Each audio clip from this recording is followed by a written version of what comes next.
Hey there, Craig. Happy Rock and Roll Friday, actually. Rock and Roll Friday. So happy Friday to you. Happy Friday. Yeah, Glad to be here. yeah. Got my another cap on. It's Billy May, your hat dude wearing mortgage guy with Craig Garcia, president of Capital Partners Mortgage, coming to you live from I call it the 1305 studio. Actually, it's my studio, my home studio. So It's very nice. Looks very very tropical and very nice there behind you. yeah, cooler weather right here in South Florida, right, Craig? It's been so nice in the morning. I can go to my car and not break out in a sweat. It's been True. delightful.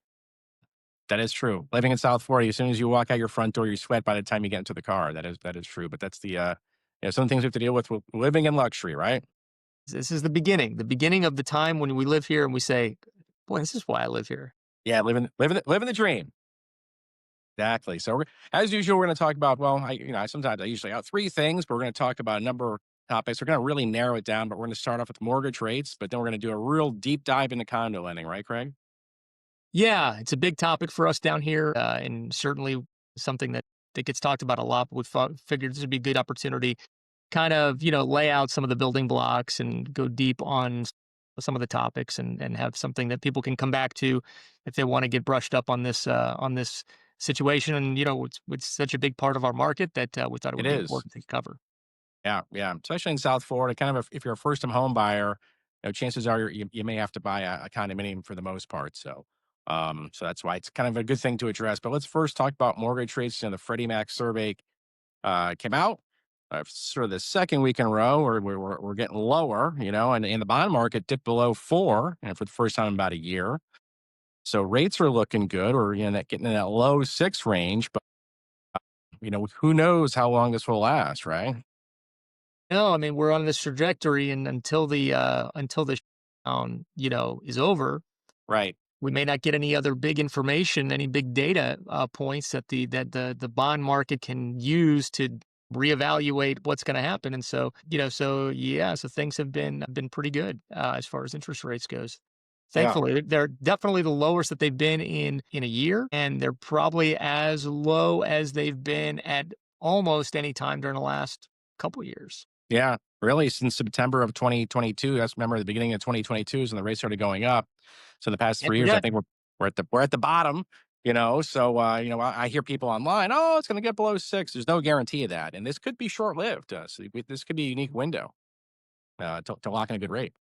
Yeah, no, there's definitely, we know there's going to be a change in the Fed, you know what I mean, next year. And there's definitely people that have the opinion that, hey, what the Fed does control is the short-term rates, but the long-term rates, that's under the control of the investors who are investing in the bond market. They may see this push for lower rates as longer-term inflationary, and so, I think it's yet to be That's not good seen for exactly mortgage how it's going to rates. play out. Yeah, Yeah. yeah. Matter of fact, I think Jerome Powell said this week he doesn't want to get involved in the housing market, basically. Kind of the condensed version, he said. So, but we shall see. But let's dig deep into our condo lending. We started off talking about condo lending. It's huge down here in South Florida. There's a lot of misnomers out there about condo lending. One of the things too is I just handed in a loan this week. For example, there's some more risk in a condo loan as well. People ask us, hey, what's my mortgage rate or what's the rate? I always say mortgage rate depends on a number of factors, of course. Loan amount, down payment, property type is one of them, and a condominium does have more risk for the investors. Yeah, there's a Fannie Mae kind of upcharge, so to speak, for condominium, and so there is some pricing slightly variable on condominiums. Yeah, definitely there's some pricing differences. I mean, I think the biggest difference, obviously, anytime you go and, it's funny, we can have a customer who is fully qualified and can, qualify for 5% down, 3% down if they're a first time home buyer on a conventional loan, and can buy any home or townhouse that they find as long as the property is okay. But the minute that they start now looking, and now it's a condo instead, not only is that borrower's qualification important, but the project, that condominium has to qualify in order to get that level of financing too. So you could have this perfect buyer who on a single family home, we can lend them 97% of the price. And on a condo, If that condo doesn't check all of the boxes, now they can't just we can't do a 97% loan. They can't do 3% down. They do 25% down Yeah. because their budget's not putting enough money. So the difference between single family townhouse lending and condo lending can be very different. Can be the same too, but there's this added uncertainty. And part of the it can be frustrating for some people out there is that you can't always know before you get under contract and get all the information for sure whether you're going to be able to do that 97% or whether you might have to do the 25% sometimes, or something. No, it's true. I mean, for example, I have this borrower this past week. He was looking at single family homes a little further north, about an hour and a half north of here. And he needed a garage, he needed a 2-car garage. And they found this beautiful home. It's a 2-story, 2-car garage, 400 grand up in Stewart. Very nice, but it is indeed a condo. It's just like a townhouse, but it's not a townhouse, it's a condo. And so he was going to put 10% down anyways, but this particular condominium doesn't allocate the 10% of the budget for reserves that Fannie Mae likes to do a higher LTV up to 97% LTV. So we can only lend 75% of the sales price of the Fannie Mae loan. I got to get him a second mortgage with an outside bank to go from 75 to 90. So that is doable. And the rest of the condo is fine. It just, some of these condominium associations, they would prefer to keep the budgets lower. And then when they need money, just do an assessment. That doesn't make it a bad thing all the time, but that's what I see in the marketplace. So what's your take on that? Yeah, I mean, I think just for those or maybe this is a little bit of new information for. So what happens is, so when we say the condominium has to qualify, what are we talking about? So usually what happens is there's several things. We have to actually send the condominium a whole questionnaire. I mean, it's like a 5-7 page questionnaire, and it asks them a Yeah. whole bunch of different questions. So there's a lot of information, but there's some big things that we can just explain so that you understand. One of the things is the budget. So, in a condo, you've got, however many hundreds of people, or dozens of people, however many different unit owners are in that condo. Everybody is chipping in to collectively pay for certain things, the upkeep of the property, the insurance on the property.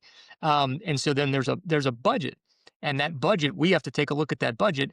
And in order to be able to do the same kind of financing that you can do on a single family house or a townhouse, if it's a condo, they want to see that budget that all these unit owners are putting money into, that basically 10% of everything that they're putting in is going to replacement reserves, which is like a piggy bank for the future repair of the roof that they know you're eventually going to have to do, repainting the property, all the upkeep that you have to do over time. There's some new legislation from Florida that's mandating certain reserve requirements on certain types of buildings. Right. But historically, that was not the case before recent years. Yeah, but that all happened in what was that 2021? The Surfside collapse, very sad.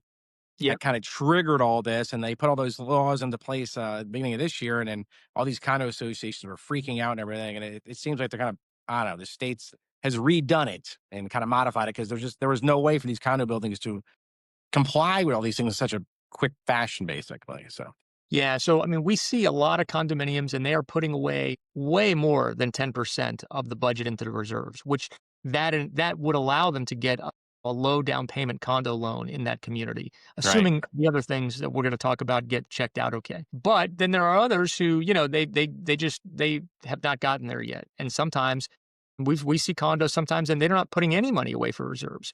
And they've always had a business practice of saying, hey, when we need money to fix something, we're going to do a special assessment and we're just going to send out a bill and everybody pays a little bit extra at that time, and it keeps the monthly payments lower, generally speaking, until you need some to do something, and then they special assess. So, and there's nothing necessarily, wrong with that necessarily, but it does prevent somebody from being able to get a low down payment conventional loan by and large. right. And that's so when you hear about a condo, hey, this condo does not have reserves or this condo does have reserves, that's what they're referring to. And usually you got to have the reserves in order to put a small down payment down. If they don't have reserves, doesn't mean you can't get a loan in that condo, just means you may have to put more money down. Yeah. Like in my guy, for example, he's got about 10% down and may have to have a 700 credit score. There's could be some other restrictions on that as well. Yeah. So actually, what you brought up was, hey, you had a condo, they didn't have the reserves.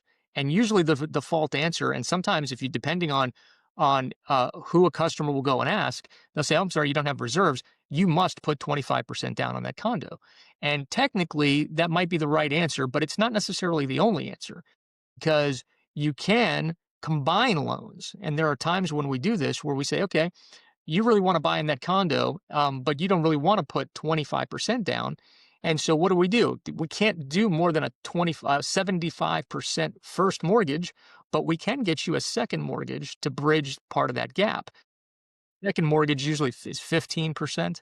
And so you can get a 75% first mortgage, 15% second, put 10% down on a condominium that doesn't have reserves. Not everybody offers that. It's not super rare, but certainly we've had over the years of doing this, many people have taken that option if they landed on a condo that they really love, just doesn't have the reserves, that requirements in And place. you hit on something there. Not every lender has that option. We do have that option at Capital Partners.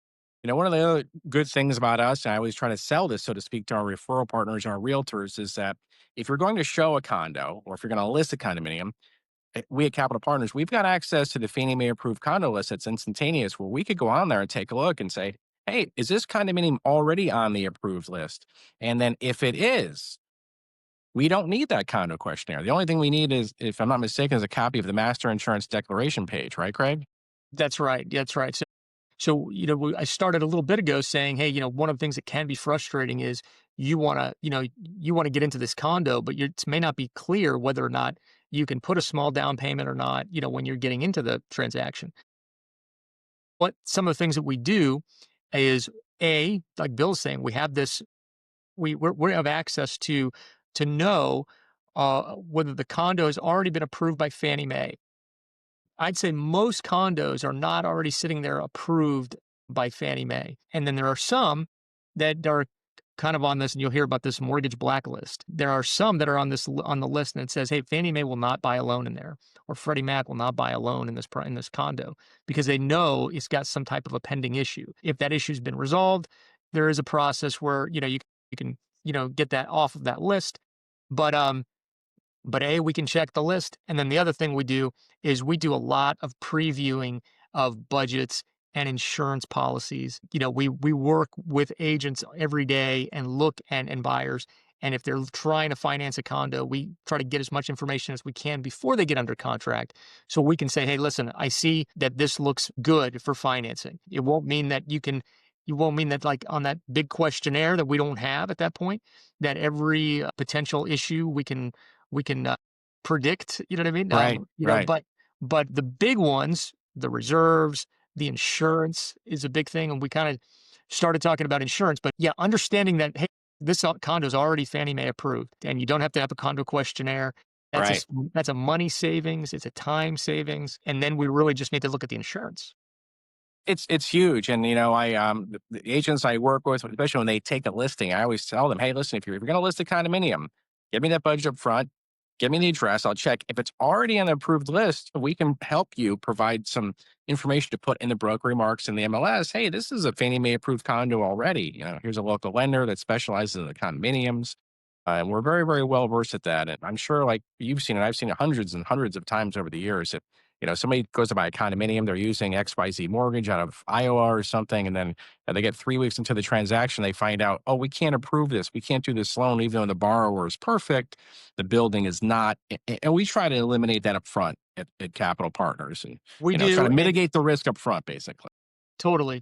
And I always tell everybody, if you are buying a Florida and you're getting if you're buying in Florida and you're going to buy a condo and you're getting a mortgage, I think it's very important to work with a local Florida-based lender Oh, absolutely. because when it comes to condos, Florida has rules that are applicable to condos in Florida that are not applicable to condos outside of Florida. So you get somebody from Chicago and they may know the Chicago condo market pretty well, but they just might not be as familiar with what's going on here in Florida. Right. And it can get pretty, you know, um, it can get a little sticky sometimes. But yeah, so we were talking, and then so let's go back. So when we're previewing these condos for people, and we do that every day. And so if you're an agent listening to this, if you're a buyer listening to this, and you want us to preview your condo, you can reach out to us. We'd be happy to do it. We do it every day. The insurance is probably behind the reserves. The insurance is one of the bigger pain points that happen these days. The reality is that insurance costs, they're starting to get better now, but we went through Yes. a period of time where the insurance costs were escalating on a very rapid basis. And Yes. associations and homeowners were getting their renewal bills and going, wow, this is a huge increase. And they were looking for ways to mitigate that increase in their payment. And so some of these associations did some things to lower that insurance increase, things like taking bigger deductibles that may be bigger than what's allowed by Fannie Mae and Freddie Mac. Some of them, didn't insure to replacement cost. So there's things that happen because of this insurance increase, which again, starting to get better, which is great news. But that's one of the things that we see a lot. And so, and I think it's important for you to hear that while there's complexity in this condo space, if you're an agent or you're a buyer, there are a lot of options. So there are definitely situations where we can't fit a condominium loan into the box that's required by Fannie Mae and Freddie Mac, which you really Right. need to if you're trying to do small down payments on condos. And we do those all the time. It's definitely possible, but if it falls out of there, we have a bunch of other options that we can do. And we close a lot of condo loans that cannot get done Fannie Mae and Freddie Mac because of a bunch of these different little issues that come up. But we have options. They're Yeah, just that's where the non-QM loans, I mean, I'll have agents ask me about that. Hey, what are these non-QM loans, non-qualified mortgage? Where do they come in? And that's where the non-QM loans, they kind of help us fill that space where Fannie Mae says no, and a non-QM lender who we work with, will say yeah. yeah, and you might hear the term non-warrantable condominium, and that what that means, it's not warrantable to the guidelines of Fannie Mae and Freddie Mac. So basically, if it can't be sold to Fannie Mae and Freddie Mac, then you have to look for one of these non-QM loans. Common misconception is, hey, if you don't have reserves, it's non-warrantable, which is not true. So because you can not have reserves, but you could do a limited review with Fannie Mae or a streamlined review with Freddie Mac. You just have putting more money down, but you're still getting a Fannie Mae, Freddie Mac loan. Yeah, like my guy I'm having right now with the first and second mortgage. He's getting a 75% first mortgage. They don't have enough That's right. reserves, and they're getting the second mortgage. And like you said, they're doing the limited review, so that it is doable. Now he is putting Yeah. 10% down, so Yeah. yeah. But I think you got to be careful though sometimes because sometimes there are some people out there, whether it's an agent or even some loan officers, and they will have the impression that if you don't have reserves, it's not warrantable. But that's not Yes. really I've the heard that. case. I've heard people make that mistake before. They just hear that and they think, oh, you can't get a loan. And like you said, we have the non-QM products. Now the non-QM products, you're not going to get a non-QM product with minimum down payment. Correct. That's true. And I think another thing that I would say that it's very important to understand that not all lenders apply the rules exactly the same way. Good point. We operate on this in our own little world. We're set up as a mortgage banker. Like we have many different places we can close a loan and place a loan with. Yeah, and so we know that all of the investors that we work with that love to buy loans from us, not all of them handle the condominiums the same way. So there are, I mean, and I'll give you an example. There are some of our lenders that we work with, just because it's on that Fannie Mae approved list, they still want a condo questionnaire. They don't just say, hey, listen, that's fine that it's on that list. We want you to do all the diligence on that anyway. And then we have other investors that are perfectly fine accepting a Fannie Mae approved condo as long as we underwrite, the insurance on the property. And Right. there's no other, apparent issues going on. So now that being said, there even issues like underwriting a budget, right? So we've had so many loans over the years where a borrower will come to us and they've been turned down for their condo loan because they didn't have reserves. And when we look at the budget, we think they have reserves because there are certain things that you can do with the calculation and how you arrive at determining whether somebody has 10% per the guidelines. That's a good point. I've seen this on a number of occasions. Not every lender does that the same way. I And know. so it's not as cut and dry. And so if you're an agent and you look at your budget and you want to get, you'd like to preview it yourself and understand, and you look at the budget and you see, hey, there's $1 million in total expenditures or revenue for the year, and you're saying, so you're looking for 10% of that, you're looking for $100,000 in reserves, and you see 90,000, you might think, oh, this isn't going to work. But it goes deeper than that. There are some things that we can pull out of that budget before we do that calculation to that the 90,000 might be enough. If they've got out of that $1 million, if $280,000 is for the cable bill for the year, Right. Right. we get to take that out of the million before we say, hey, it's 90% or it's 90,000, 10% of what's there. So there's a few different things like that. And it's important to work with people who are, used to looking at these budgets, because every budget that we see is different. Yeah. So For anyway, sure. that's what we do it a lot, and we're always, being as lenient as we can that we're allowed to be in calculating what's got reserves and what doesn't. And, we do close a lot of loans that sometimes, another lender said, hey, we can't do the loan that way. And we've been able to. So. Absolutely. Yeah. Yeah. The budget is huge. Copy the Yeah. master insurance declaration page. That's right. I tell the agents, hey, you got to try to get those two things even before we make the offer. And the listing agents should have that stuff in the MLS, but a lot of times they don't. Those are two things. Are there any assessments? And if there is an assessment, yes. Hey, what's it for? And we've seen these. You and I have seen these how many times? We had an inspection, that 50-year milestone or that 40-year milestone, and maybe they were having some concrete work done, and then you get a copy of that inspection report they had done, and it's like, oh God, it says about falling concrete and all kinds of stuff on there. It can be a nightmare.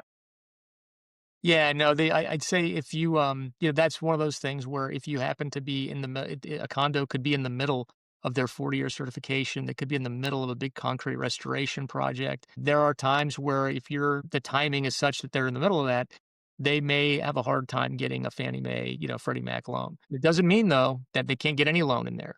And some of these alternative loans, some of them are not that cost prohibitive. You know what I mean? They're not, it's not No, like they're not bad. You're um, right. They're yeah, no, comp- no. Yeah, no, no, it's definitely in the realm of getting the deal done. And I do think that if you structure a transaction, hey, maybe, if you're negotiating, and I would say, the one nice thing right now is if you are buying a condo, you probably have a little bit of negotiating opportunity with the seller. That's definitely probably an opportunity that you have. And, and certainly if you find out that, hey, this condos can't get a regular loan, I got to put some extra money out of pocket, potentially negotiating some type of a credit to offset some for extra costs sure. that you might have for the kind of loan that you're trying to get to buy there. We see that a lot too. Yeah, you're absolutely correct. And there is a lot more, many more condos in the market now, and you can get seller concessions, and for first time home buyers, like I'd mentioned earlier, first time home buyers, that's in South Florida. That's kind of, if you're under $300,000, basically, you're kind of looking at a condo.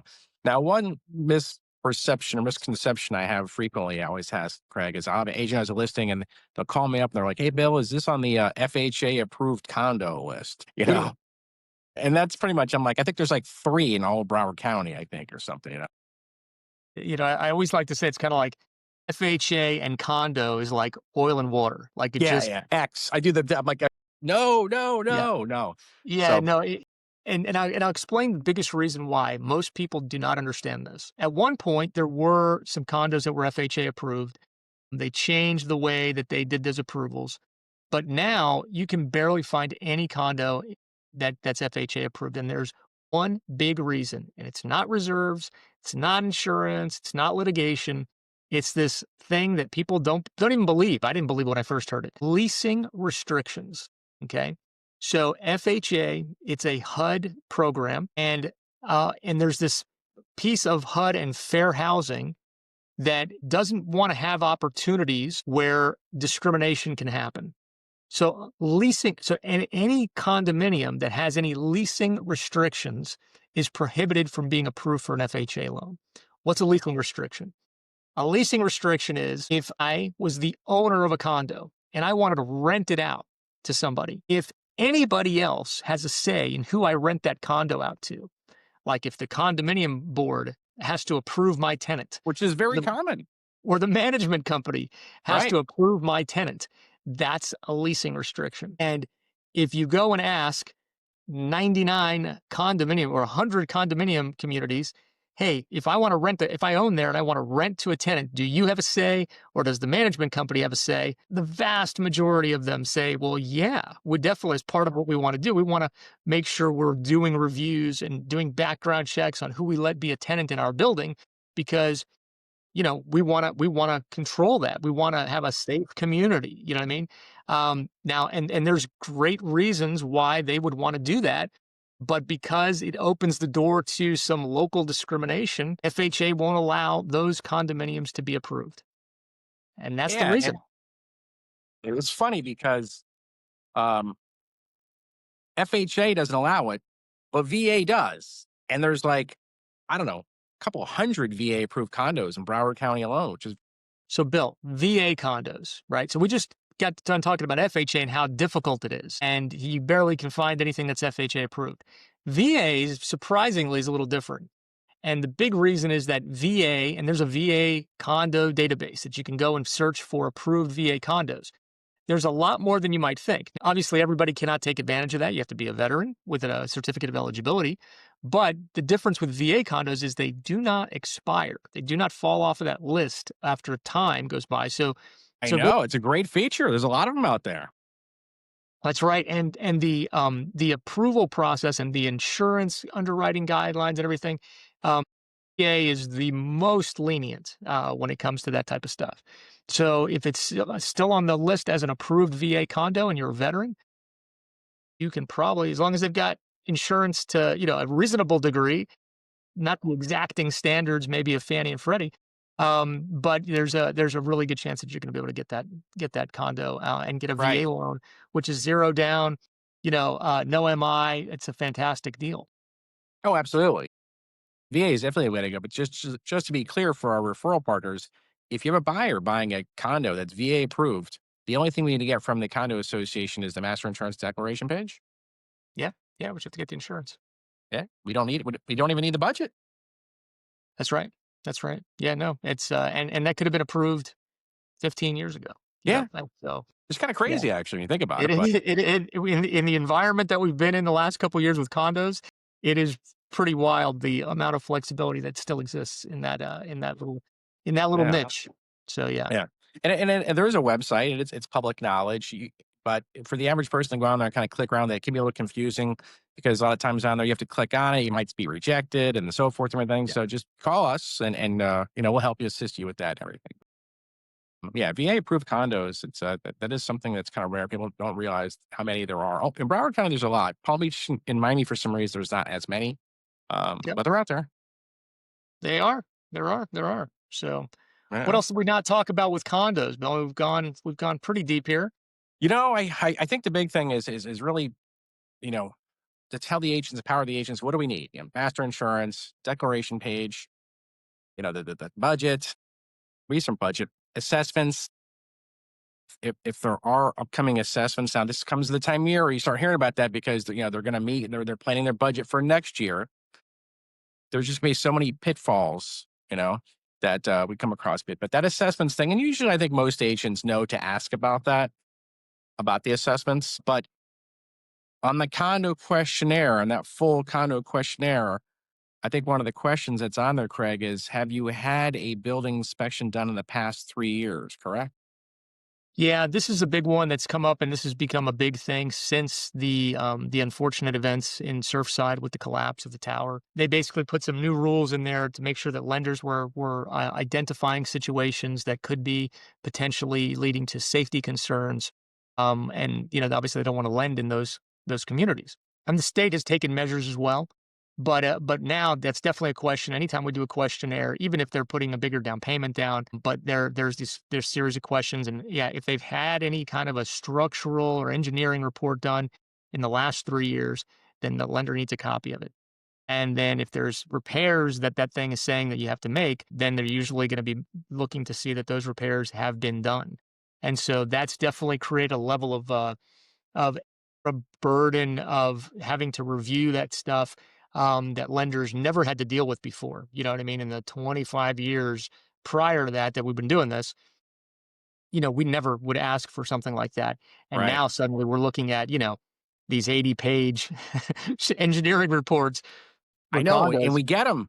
Yeah, And I then know. you start reading it and you're like, "Oh my gosh, I can't believe this." But then, I've had agents say, "Oh, but all those repairs were done, they're paid for, they're complete." I'm like, "Okay, but from a lending perspective, you'd have to really see it." I mean, the appraiser doesn't know when they go out there, so we'd have to provide proof that, hey, all this stuff was in the report, but everything's been complete.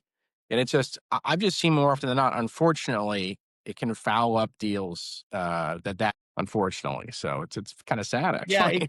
it is unfortunate, and it's a timing issue. I mean, on the good side of things, hey, all these condos are doing something proactive to make sure they don't have problems in the future, right? Right. But depending on where they are in that process, it could make things a little more challenging for the residents and the buyers while they're in the middle of that process. It's Yeah. just unfortunate. I do think that, if you just look at the condominium world as a whole down here, in all of Florida, this process that everybody's going through with this, it's been painful, certainly for some people and some condominiums associations. But I think that the health of the average condominium association on the other side of funding these reserve accounts and doing all these inspections and doing this work, you're going to have a lot stronger, healthier condominium associations at the end of the day. Yeah, if you're in the middle of one, your lending options may be impacted. I mean, we had somebody and this can happen if you're trying to buy there. This can affect you if you're just living in the condominium. And now we had people that had closed a few years ago and they were looking to do a refinance. And it turns out that, somebody that we talked to very recently, their condominium was one of these where the insurance costs had spiked and they took some liberties with trying to peel out some pieces of their their insurance policy. Their insurance policy didn't meet the qualifications. So we couldn't refinance them because of what the master insurance is. Yeah. They have to stay with the loan that they have and we have to relook at it again. Maybe once they renew, maybe they'll have better options. And then maybe there'll be an option that would make it worthwhile for them to refinance at that time if the insurance is in line. So it's just one of those things. The better the insurance is, the better the health of the condominium, the better options that people have refinancing or buying with a loan. So that's just you Things just are have to work through those things things. are getting better. There's no doubt about it. I think with the state focusing on it now, things are getting better. There's more insurance companies down here in Florida now. Yeah, some of the premiums are coming down. And as you stated, a lot of these condo associations, they have budgeted for reserves or they've done the necessary repairs. I believe it's heading in the right direction. Like I said, with the first time home buyers, it seems like a lot of them, and as we've talked about in the past, and especially in Broward County, there's no more land available. So if you're a first time home buyer, you're really attached housing is going to be the way to go. It seems to be the wave of the future, sadly, especially we live kind of a metropolitan area down here. Uh, and so all these condos, older condo buildings, they're being fixed, they're being repaired, et cetera, et cetera. There's a good time. There's a lot of stuff out there on the market right now if you're a first time home buyer. But if you are an agent, whether you're a selling agent or a listing agent, you're looking to show someone a condominium, contact us. I can help scrub it down and I can go on the list and, look at condos by city, by zip code, et cetera, et cetera. Say, hey, by the way, we cannot provide you a list of these condos because that list is always changing. But if you check with me, we will check, we'll do our due diligence and we'll say, hey, here's this condo is good to go right now. It's been already vetted by Fannie Mae and it's good in there. Or we check on the BA list, et cetera, et cetera. So it is daunting, and for a home buyer, it can be daunting, going out looking at condos. There's no doubt about that. Yeah, no. So I mean, but you don't have to do it alone. Obviously, that's why you have people like us. Your real estate agents. Some of these some agents are very in tune with what we've been talking about here, and so just you got to get the right team, and and it can be a good situation at the end of the day. And you just have to understand what you're getting into. So that's the way. Absolutely. Absolutely. So, any other closing thoughts in regards to our condo lending, Craig? It's I mean, it's something that we do a lot of. I always have found for whatever reason that we tend to I tend to gravitate and try to when there's real challenges with some things, instead of avoiding it, we usually try to understand as much as we can about it, so at least we can help people through the challenges. It's been a big learning opportunity for us, I would say, over the last couple of years during this whole transition with the Absolutely. condo lending space. But the amount of different options that are available, it's really pretty cool that there are all these different ways to do this. And it's you just have to kind of do your diligence and pay attention Yeah. and try to steer people in the right direction. Absolutely. Absolutely. So, in closing, I would say, remember, FHA and condo, no. Yes. VA and condo, possibly, a lot more than you think. Yep. And then with condo lending conventional, always get a copy of that approved budget, copy of the master insurance declaration page. Have there been any assessments? And the big one is, has the building had a structural engineering report done the past 3 years? Those are kind of some of the bullet points that I try to inform my agents about about condo lending. But speaking of teams, you said something about team about a minute or two ago. Of course, this weekend's gonna be the battle of the NFL toilet bowl, where the Dolphins are traveling, I believe, up to Cleveland, playing the 1-5 Cleveland Browns. Now, I went to a Dolphins game last Sunday, first game I'd been to in like 6 years. They could have won that game, but of course, they lost at like the last minute. So, I thought they were going to win, but me they too. they did their typical Dolphin thing and broke our Yeah, hearts. Hootie's yeah. right. The Dolphins, they make you cry. So They what do. are you gonna do? That is true. As a matter of fact, I just read recently that Darius Rucker from Hootie is coming in concert, I think, in March. There you go. There you go. Yeah. So, So but yeah, all right. Sounds good, Craig. We really did a deep dive into condominium lending. I hope people out there, our subscribers, have got some valuable information about condo lending today. So, awesome. Great doing this with you. And next time we'll see you at the closing table. closing table. There you Have a go. great weekend, Craig. Bye bye. Take care. Bye now.